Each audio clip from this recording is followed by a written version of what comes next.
What is going on, YouTube people? Neo Cards and Comics here for our Sunday morning week in review week that was, where we kind of hit on a very macro level all the different sports card markets, touch on a little bit of news. You guys and girls know the drill by now. Like, comment, subscribe if you haven't. What do we got this week? The big thing that I haven't really talked about yet, and I'll do a separate video on this week, I usually do. GemRate came out with his data for the week on the heels of, we had the big PSA news drop from the Forbes article, and they almost got to 1 million cards.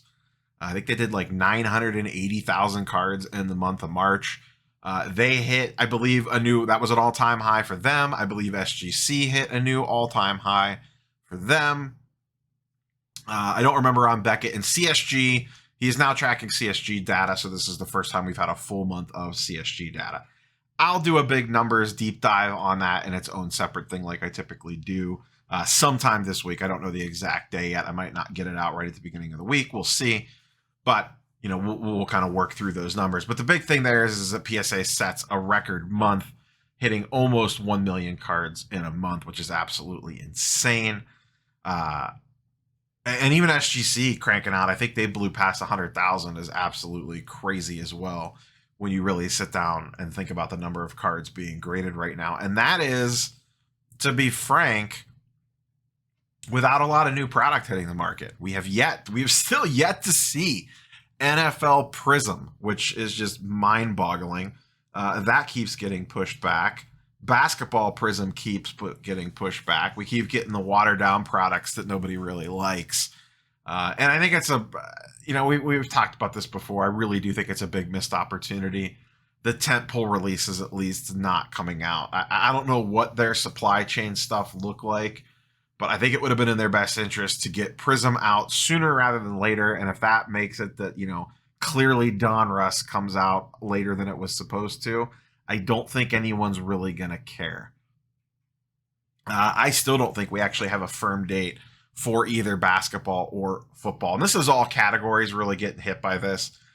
There's been some Marvel sets that I've been excited for that got extremely delayed. Spider-Man Metal has been delayed a ton, and that's an Upper Deck product. Topps seems unaffected. They seem to be getting things out in a relatively timely manner, to the best of my knowledge anyways. I don't follow a lot of their releases super close. But it'll be interesting to see how grading shakes out once we actually have product to rip packs and send stuff in. A comment I heard, I think it might even actually been GemRate that talked about this, was people are getting the $50 economy slots, and I know I'm definitely one of these. I don't really have cards laying around to send at $50. I get the slots, and then I have to run out and try to find cards to send, which is why I ripped that box of Marvel Universe. So that's just kind of interesting. I think a lot of people are sitting on cards, but I think they want them at lower price points. And another thing I'll hit on before we dive in the charts and graphs, I pinned this message on the video that I did on Thursday about the PSA news drop. Very mixed messaging out of them. In the Forbes article, there is a direct quote that says, the days of $12 grading are over. Okay, cool. That's what I put in the video. Then Friday on Twitter, Nat Turner says, I linked to it. I think it was actually Thursday, late in the day on Thursday. We want to get back to $12 grading. I just threw my hands up in the air. I'm like, what is it, guys? I have a feeling both statements are true. Here's my general thoughts on this. I don't think we see a $12 based off. I'm reading the room. I've been saying for a while, I think they get back to cheaper grading. I've been saying that for months. I think what they're going to end up doing is there will not be a $12 grading option listed on the website 24/7, 365 for you to go click on and submit cards at that level. I think the value service maybe comes back at about $20 a card. Maybe economy stays at 50 and bulk is like 15 to 20. I have a feeling what they'll do is they will do specials like they've been doing. If you're a PSA member, once again, I'm just speculating here. If you're a PSA member and you're working on a set registry, you can enter the lottery for 50 slots at $10 a card, $12 a card. But they have to be cards that are already tied to a registry set you're working on or something like that. Or maybe they roll back out a different version of the old quarterly specials that they used to do. They do like any, junk wax Jordan card sent in, you can grade at $10 a pop. Maybe it's something like that. Any card from the 70s, any non-sport card from the 90s, whatever. You know what I mean? There's a bunch of different ways that they could take it. But I have a feeling they'll use those types of things to get them back to ultra cheap rates, like $10, $12 a card. Because then they can control what's coming in, the number, so they don't get overwhelmed with buckets of $12 cards. And it allows them to kind of help out the people that actually really want that grading for like legitimate purposes. Not that I am not one to sit here and say, how dare you send cards in the grade? You're paying for them, send whatever you want. That's fine. But this would be a way to specifically target people that really need those slots for, really need a $10 grading option, a $12 grading option, whatever it ends up being for like set registry stuff. So I could see them doing something like that. So I have a feeling the answer ends up being a little bit of both. Straight value bulk service will not be $12, but there will be options to grade cards at 10 or $12 in some way, shape, or form. That's my personal speculation on all this. Another thing I've been seeing going around based off that article was the whole, oh my God, they only have 100 graders thing. That's insane. How much time do they actually spend on cards? This is wild, yada, yada, yada. Guess what? The other companies are probably very similar to what PSA is doing in regards to how much time a grader actually spends with a card. I doubt SGC has 100 graders. They probably have a fraction of what PSA does, and they're cranking out 100K cards a month. I can guarantee SGC graders aren't spending 5 or 10 minutes per card on a card. You start mathing out the numbers on how many cards a guy at PSA is looking at with the numbers that they're cranking out. I don't think that's mutually exclusive to PSA. I have a feeling all the grading companies don't actually spend a lot of time grading these cards. Let's be honest. When I review cards, I probably don't spend more than 60 seconds on a card. Just being honest. I just went through a stack of cards. I went through an entire box of Marvel Universe 90 that I opened. I did not spend more than 60 seconds a card. Hell, some cards I spent 10 seconds on. Especially if you're eliminating it from a pile. I guess that's a little different, to be fair. But still, like even something that I think is clean, especially if you're grading mostly modern to ultra modern, which is a bulk of the stuff going through their system, it's not like a vintage card where you got to sit there and pick it apart, where, you got to debate, like, is this a 5 or is it a 6? Most of the stuff that they're grading right now, at least a high percentage of it, is this a 9 or is this a 10? Most ultra modern stuff is either going to get a 9, it's going to get a 10. I could see vintage taking a little bit more time because there probably is a lot of nuance into the difference between a 5, a 6, and a 7 that I'm just not familiar with because I just don't mess with that stuff. But I just see a lot of people in comments on Twitter, in videos and whatnot, just people losing their mind about the number of graders that they have and the amount of cards that they grade. And I just want to be like, spoilers, all the companies are probably like that. They really probably are. Pick up a card and look at it. How long does it take you to determine that the card is mint? You're going to hold it in the glare, look to see if there's any surface issues. You're going to check the corners. You're going to check the surface. You're going to check centering. You can get through that stuff pretty quickly. And if you have a loop or a little, magnifying glass or something to quickly look at all 4 corners, front and back, do a little light test to make sure there's no surface issues. That doesn't actually take that long when you really think about it. It really doesn't. It's not rocket scientists. They're not performing brain surgery on these cards when they look at them to assign a grade. Now, I'm sure there are some cards that take them a lot longer to grade. If you're looking at some vintage mantle or something like that, I bet you they're spending more than a minute on that card. If it's a bull base prism, I don't know that I would expect them to take more than 45 seconds to grade that card, to be honest. And I haven't sat down and mapped everything out, but that's just kind of my general thoughts on all that. Let's go ahead and dive in here. A quick word from our sponsor, MySlabs.com, and then dig into some charts and graphs on the good old market movers. The platform designed by collectors for collectors just got even better.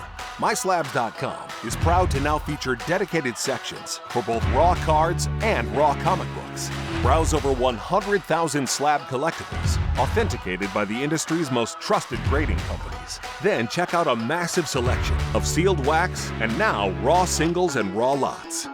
Join a passionate, no-nonsense community of nearly 50,000 members and enjoy some of the best buyer and seller protection in the business. And as always, MySlabs offers one of the most disruptive pricing models in the hobby, with seller fees as low as only 1%. So the next time you're forced to pay 10%, 20%, or more to sell something from your collection, head over to MySlabs.com, the low-fee marketplace by collectors for collectors. Once again, shout out to MySlabs.com for continuing to sponsor the Sunday video.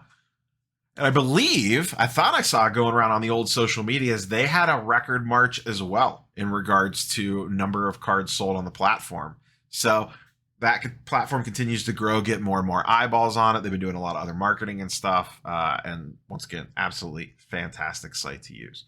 In other marketing news, Market Movers, speaking of which, link in the description down below where all our fancy charts and graphs come from. New little change to the old promo code. In fact, I need to update my YouTube description. If you've always wanted to try Market Movers, if you use my coupon code in the description down below, I believe it's NEO, and there's a link down there too, you get the first month for $1. So if you wanted to try out Market Movers, if you're curious, you could try it out for $1 using the coupon code down below. So instead of just 20% off the first month, which is what it used to be, now you will get the first month for $1 to try it out. So try it out. Maybe you like it, keep it. Maybe you don't, cancel it. No big deal. I get a lot of questions sometimes like, which data tool should I use? I will tell you how I made the decision. I signed up for both, Market Movers and Card Ladder. I used them both, and then I figured out which one I liked best. It was pretty much as simple as that. Everyone's going to use them a little bit differently, so that's my best word of advice for you. But if you want to check it out, that's the old new coupon code. With all that being said, we got all the sponsorship stuff out of the way. Let's go ahead and dive into some charts and graphs.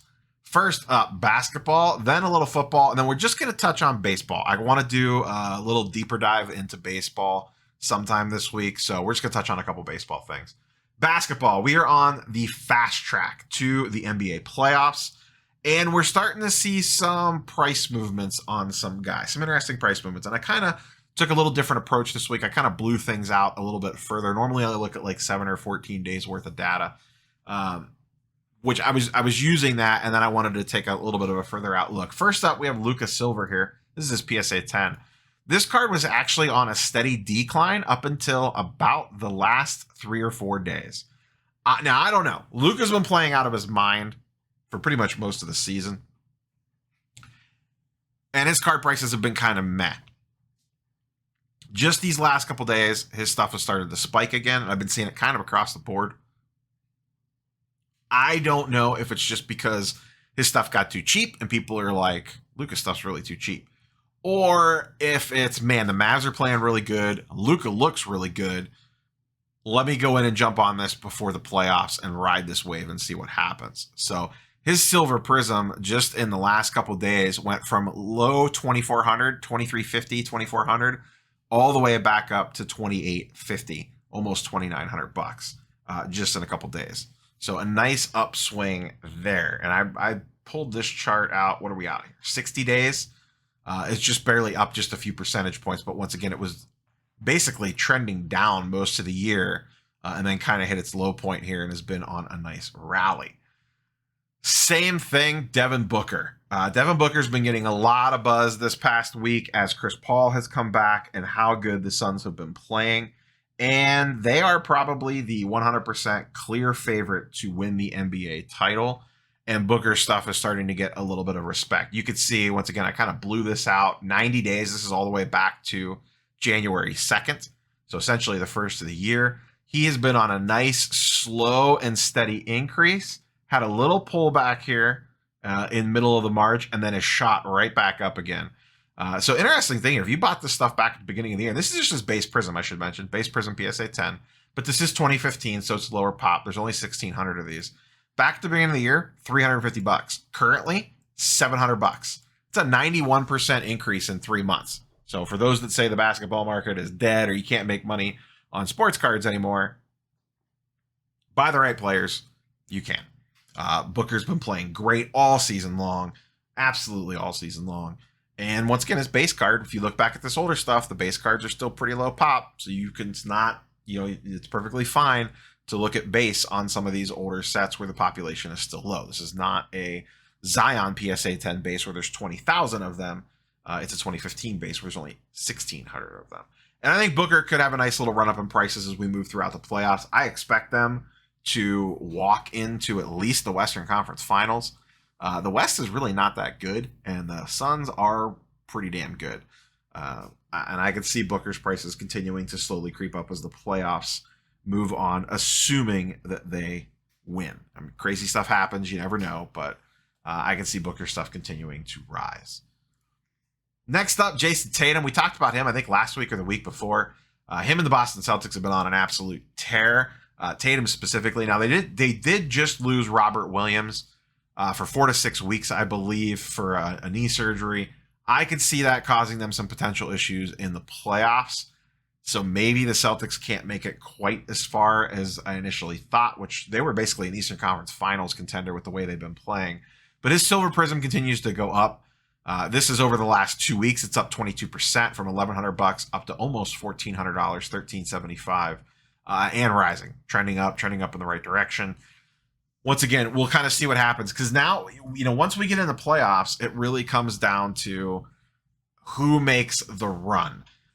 If a series goes sideways, if someone falls down 2-1 and they don't look good doing it, their prices are going to start to pull back. So as much as this stuff is going up, if Tatum loses in the playoffs, there will most likely be a pullback depending on how he loses. It's just kind of the nature of the beast right now. You're kind of running into Riskyville territory with you're essentially betting on how far they're going to go into the playoffs. And just because they keep winning doesn't necessarily mean that they always go up. This is kind of an interesting one. I don't know if this just has to go with this card is just overinflated in value or people are a little worried about the Nets as the wheels kind of continue to come off. As I'm recording this Saturday night during halftime of the Duke-UNC game, they actually just lost to the Hawks. So they continue to kind of slip down in that Eastern Conference play-in, and they really haven't been playing that great even with Kyrie back. They're very Jekyll and Hyde, that team. But this is the KD Topps Chrome PSA 10. This card is down all the way to $2,000 now. I blew this out 30 days, just at the beginning of March. This was a $2,700 card. It's down 26%, down to $2,000. I personally do not think that the Nets are going to make it more than a round or two at most. They just seem like a messy team right now altogether. Maybe they don't even make it out of the play-in. We'll see. I think there's going to be a nice opportunity at some point in time if they crash and burn out of the playoffs to swoop in and get some KD stuff on the low. KD's an interesting one. He's probably one of the best scoring forwards to ever play the game, but he's been kind of a mercenary and no fan base really calls him home. Oklahoma City, he was there for a while, but then he kind of pissed them off with the way that he went to the Warriors. I don't know that the Warriors ever really truly accepted him outside the mercenary status. And now he's on the Nets, and maybe he's there for the long haul, and maybe that ends up kind of becoming his legacy team that he's known for. But he doesn't really just have anywhere to call home. And he has this perception of the mercenary, and I just think that negatively affects his card prices. Say that 5 times fast. But I've always really liked the player. I mean, he killed the Cavs in the playoffs in 17 and 18, but he is a hell of a basketball player, one of the best to ever play. And his stuff just seems very reasonably priced given his accolades. Now, his refractors and stuff are still pretty pricey, but once again, the base card population on this is only 1,000.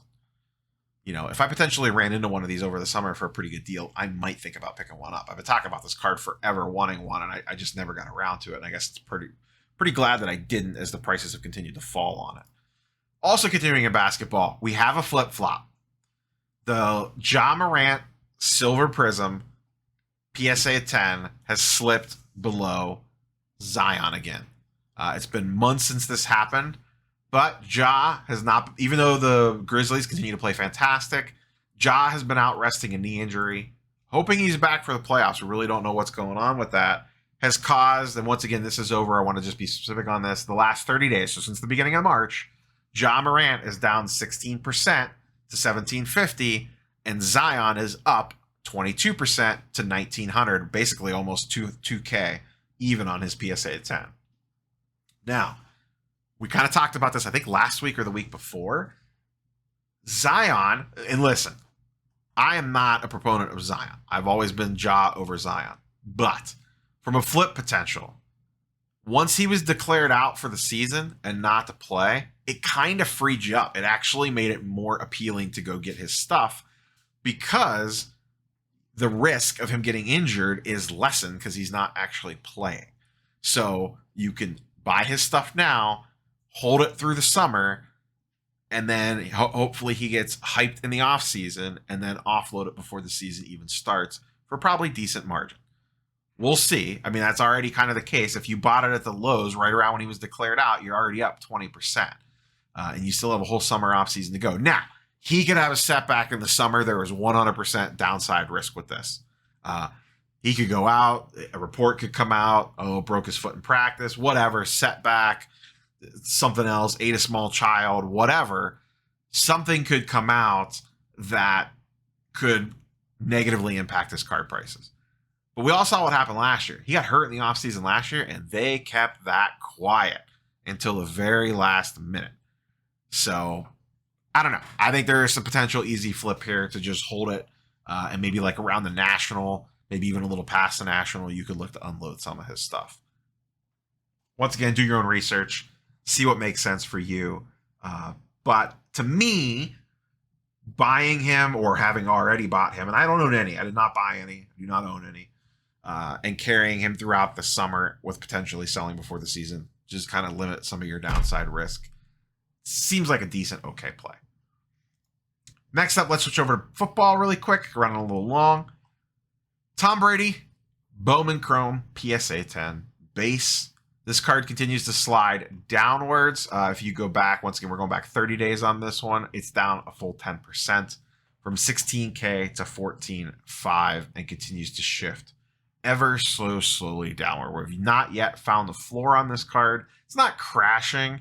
It's just slowly creeping down as it's trying to find itself. The news of him coming back gave it a little bit of a spike, and then it's continued to slowly pull down as we kind of move throughout the month of March and into spring. Maybe something jazzes it if the Bucks do a big move or something like that, but they seem like they're pretty much out of moves at the moment. We'll see what happens there. Another one. Herbert has passed back up, and this kind of happened a little bit ago, but Herbert has re-eclipsed Joe Burrow and kind of established himself there, at least on his optic hollow. The blue line is Burrow. The pink line is Herbert. You can see where they diverged during the playoffs. Burrow obviously went to the moon because of the playoff run. He has pulled back, and generally speaking, kind of across the board, and what I've been hearing at shows I've been to and people attending other shows is that Herbert is the hot name so far this offseason between the two. People are looking for Herbert stuff way more than Burrow. So I'm wondering if there isn't a little buying opportunity on the Burrow side of things. The AFC is loaded. Both these guys are going to have that problem. I do like the Bengals did exactly what they needed to do, and that is add to the offensive line, and they did that. They went out. So they're not flashy. They're not sexy moves. They're not going to move the needle. But Burrow has a much better offensive line to work with this season, at least on paper. And that should make a big difference. Herbert and the Chargers, I don't know that they've really done a lot. You know, I mean, they brought guys back and stuff, but it's not like they drastically overhauled that team.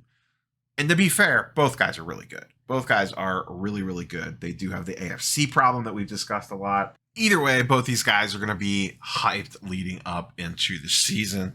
Once again, kind of what we talked about with Zion almost. I feel like if you buy these guys around now, you know, are you going to make a mint off of them? I don't know, but I think your downside risk is pretty low because I just don't see something causing Burrow and Herbert to suddenly, pull back 30% over the summertime when really nothing's happening, unless one of them would have an injury or one of their key players, one of their offensive weapons would have a massive injury. But I still feel like going into specifically the National, that they are going to be two of the hottest names that people are looking for. I could be wrong. I'm guessing, but National is usually very quarterback driven.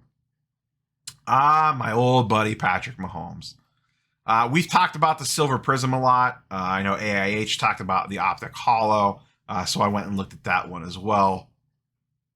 This is Optic Hollow PSA 10 for Patrick Mahomes from basically the last 30 days, March 3rd to April 2nd. And what do we see here? Look at all the zero feedback winners. That's what this column tells you right here. And I do have the exclude zero feedback. This is an option in Market Movers to filter this stuff out. I have it unchecked to show us all these. So you can see here, tons of zero bid winners. So if you're looking at this card, if you're thinking about getting some Mahomes, do not believe this 3K comp. You can see that every one of them almost takes it up to $3,200. You even see some 2600s with fake bids on them. So what the real number is on this card, who knows? Yeah, it's just funny when you click re-enable it and then the list drops down to considerably less. But once again, who knows what the actual number is on? You can actually see it goes into a downward looking graph when you ignore the zero feedback, but when you include the zero feedback, actually slightly going up. Look at that, actually going up. Oh, but wait a second, let's look at reality. It's actually slightly trending down. So just keep that in mind.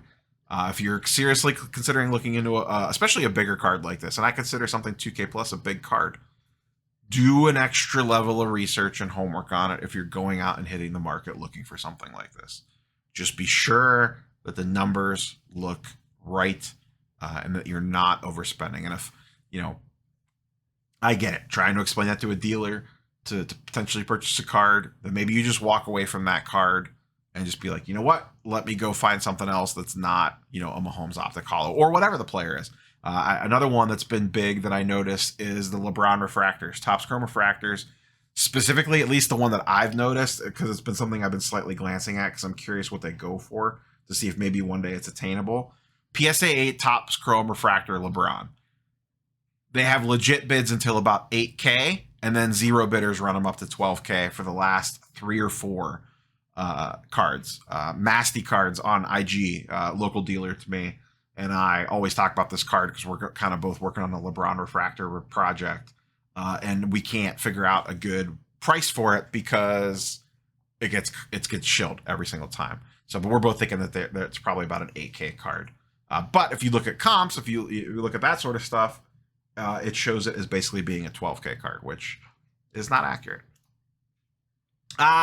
The ever vaunted Silver Prism Mahomes PSA 10, same thing here. I just kind of wanted to pull this up and show you. Same time frame, March to April, the last 30 days. And as we kind of scroll through here, 0, 0, 5 feedback, 0, 0, 0, 0, 0, 0, and 0. And there's actually a second page here. 0, 0, 0. Oh, I'm sorry, that's a 6. 0, 0, 0, 0, 0, 0, 0, 0. That's your zero feedback. Because if I click this off, we can see that there's been 3 sales in the month of basically the last 30 days. There's been what looks to be 3 legitimate sales of this card. If I uncheck this, there's been 20 sales of this card. So once again, whatever it is that you're looking at, do an extra level of research on the comps, especially if it's a bigger, commonly transacted card. Mahomes Silver Prism is a big card, but there's common transactions on it. You could go back and find, 20 sales in a month on a 6K card. That's pretty solid. Do the extra little, just drill down one more level, spend the extra 30 seconds, and just make sure that that number looks good. Let's talk baseball just really quick. Like I said, I want to do a deeper baseball deep dive later in the week. Tatis, his stuff is slipping finally. It kind of took a little bit, like an extra week or two, but his stuff is slipping now. Tatis Refractor PSA 10 is down all the way to $375. There's been some that have sold for 370, 375, 380. They're kind of sitting in that general range. I am patiently watching these. Maybe I'll miss the bottom. I don't know. I wouldn't mind getting some Tatis, but part of me doesn't want to tie up money in Tatis that long. I have some concerns with he's probably out for 3 months, and then it's a wrist injury. And I always worry about hitters coming back from wrist injuries initially, that sometimes they struggle. If he's already going to miss 3 months, if that's still the case, you know, that's all April, all of May, and all of June. He's coming back in July. And then what if he struggles a little bit out of the gate? Now his stuff maybe flatlines or goes lower, and now I'm stuck holding it all the way until next spring, potentially. You know, you could always move a card, but if you're actually looking to make some green on it, then that might be the case. I don't know. I'm kind of torn on what to do with Tatis. I wouldn't mind picking up a couple things here and there, but I don't know if I'm going to go crazy on it just because of the nature of the injury. And he does always appear to be hurt. I love the player. I absolutely love Tatis Jr. as a player, but he just cannot seem to get out of his own way. But generally speaking, his stuff is slipping. Bobby Witt, once again, I'll kind of do a deeper dive on the baseball stuff later in the week. But Bobby Witt is one of the big winners of the month of March. His stuff, this is his first Bowman Prospect Auto, his regular just base, and then I picked one of the Mega Box Refractors from just regular 2020 Chrome. All his stuff is up anywhere from 10 to 30% or more, just depending on what it is. His stuff is climbing, and as of right before I started recording this video, it appears it was announced that he made the team out of spring. I don't know that everyone was expecting that. I also see Spencer Torkelson made the team out of camp, which is also, I don't know how expected that was. I don't follow the prospecting game very closely, but I'll be curious to see what kind of impact that has on their prices over the next few days. I think an argument could be made if you had lower end Witt, like his base Bowman Chrome, his base first Bowman Chrome. Probably not a bad time to sell it. See my argument that I made for Wander Franco last year. If he comes out guns blazing, could it see a little bit of a spike? Yes, it will see a little bit of a spike. If he comes out and he's just fine, there's a decent chance that card goes down. We saw this play out last year with Wander Franco. And once again, this is kind of what I want to do a little bit of a deeper dive on. So we'll save that for a baseball video in the future. That's all I have for you guys and girls today. No idea what the video is going to be tomorrow yet. But smash the like button, subscribe if you haven't, and we will catch you guys and girls on the next one. Peace.